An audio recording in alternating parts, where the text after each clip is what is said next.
Pengertian sejarah. Sejarah berasal dari bahasa Arab yaitu sajaratun yang berarti pohon. Pohon melambangkan kehidupan yang terus berkembang dari akar hingga menghasilkan buah. Terdapat ada dua sudut pandang dalam sejarah, yang mana sudut subjektif adalah sejarah sebagai hasil penelitian penafsiran para ahli sejarah. Yang kedua ada objektif, sejarah sebagai peristiwa yang benar-benar terjadi di masa lampau. Pengertian dari Nusantara.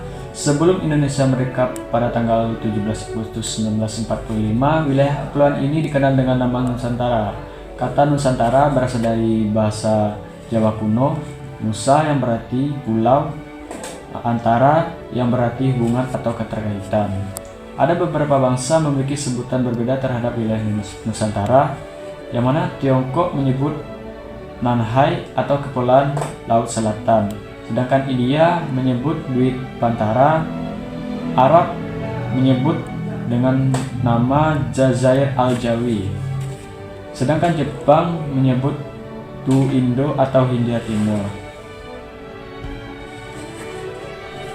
Dan berikutnya kekayaan seni rupa Nusantara. Yang pertama, tangible atau berwujud. Warisan budaya fisik yang dapat dilihat dari sentuhan seperti gerabah rumah, lukisan, patung, kerajinan tradisional.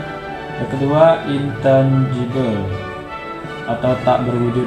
Warisan budaya non-fisik yang tidak berwujud tetapi dapat dirasakan manfaatnya. Yang pertama ada nasihat, yang kedua etika, yang ketiga ada beramah tamah. Berikut pemateri saya kembalikan kepada Paulia. Time History, perkembangan seni rupa Nusantara. Diawali pada tahun 50.000 sebelum Masehi, yakni zaman prasejarah. Pada zaman ini, seni rupa lahir dari kebutuhan manusia purba untuk berkomunikasi dan mengekspresikan kehidupan. Pada abad keempat Masehi, awal masuknya pengaruh ajaran Hindu, muncul berbagai seni rupa bercorak Hindu seperti arca, relief, dan bangunan candi. Pada abad kelima Masehi, awal masuknya pengaruh ajaran Buddha. Seni rupa berkembang melalui arca Buddha, stupa, dan relief bernuansa spiritual. Abad ke-7 Masehi, awal masuknya pengaruh ajaran Islam.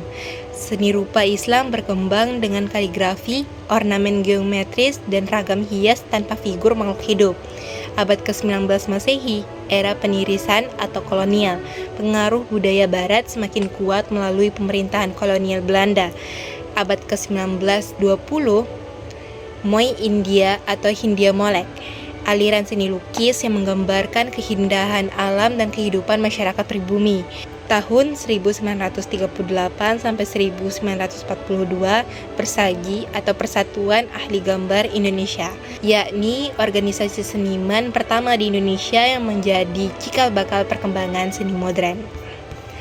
Pada tahun 1942 sampai 1945, pendudukan Jepang, seni rupa dimanfaatkan untuk kepentingan propaganda Jepang. 1945, kemerdekaan Indonesia. Semangat kemerdekaan menjadi inspirasi baru dalam karya seni rupa. 1945 sampai 1950, seni rupa pasca kemerdekaan. Seniman mulai mengekspresikan perjuangan, identitas bangsa, dan kehidupan sosial masyarakat. 1950-an, pendidikan seni rupa formal. Sekolah dan lembaga seni rupa mulai berdiri dan melahirkan pelajaran seni yang lebih terstruktur. 1960 sampai 1965, Manikebu versus Lekra, yang dimana terjadi perdebatan antara kelompok Manikebu dan Lekra dalam dunia seni dan kebudayaan. 1970, gerakan seni rupa baru Indonesia. Muncul berbagai ekspresi baru dan eksperimen dalam seni rupa kontemporer Indonesia. Kesimpulan yang dapat kita ambil yakni sejarah seni rupa Nusantara menunjukkan perjalanan panjang perkembangan karya seni di Indonesia yang dipengaruhi oleh budaya, agama, kondisi sosial dan politik dari masa prasejarah hingga era modern.